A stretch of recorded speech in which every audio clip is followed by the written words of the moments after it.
So far, do you think the candidates, particularly the Democratic candidates who have been coming back to Nevada pretty frequently, have been saying enough and really demonstrating they will do enough on immigration reform and deportation?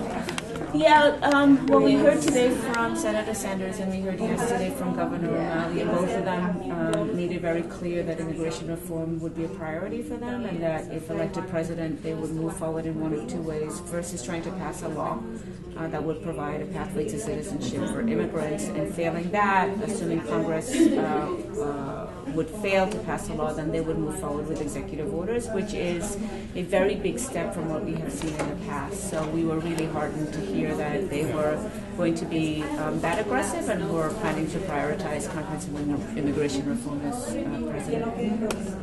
Yeah. Among the activists here, have you sensed any disappointment that Secretary Clinton couldn't be here this week?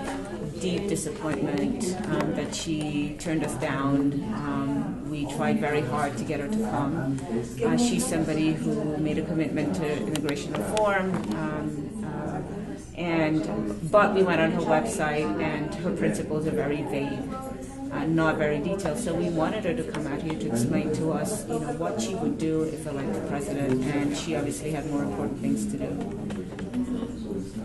So, do you think over the past couple of days, Senator Sanders and former Governor O'Malley have provided enough details? Yes. I mean, we will definitely keep working with them. This is a summit with 300 people, and we'll get together with our policy wonks and walk through all of these different policy plans.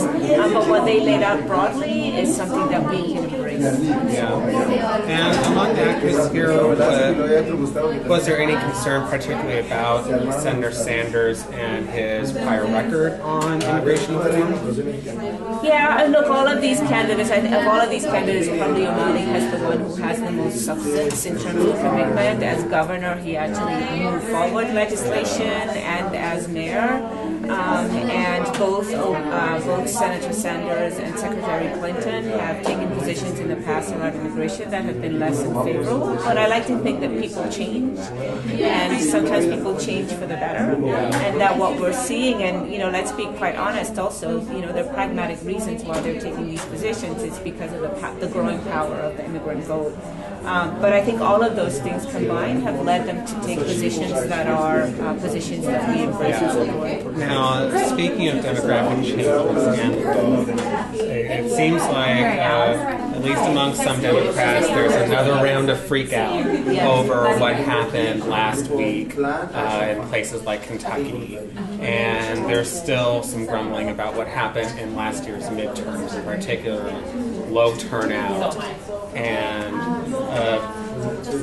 a debate among progressives of whether the party has been caring too much to these special interests, these immigrants are turning off white voters, or are progressives not doing enough to mobilize our base and get them excited to turn out? What do you think candidates can do, parties should do to mobilize, engage, encourage more voters from communities of color to turn out? People of color want to hear that they matter and that these candidates care about issues that uniquely affect people of color.